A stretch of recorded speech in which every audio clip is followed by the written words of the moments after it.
Ooh, I like this one. How to Make Stress Work for You by Kimberlee Bethany Bonura, PhD. I hope I said her name right. The opposite of stress is not fun or relaxation, it's apathy.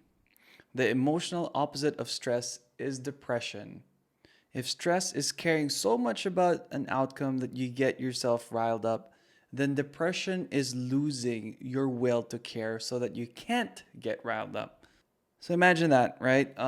People would think to me, it made sense, right? I thought stress or the opposite of stress was, no stress, fun, relaxation, but it's actually apathy.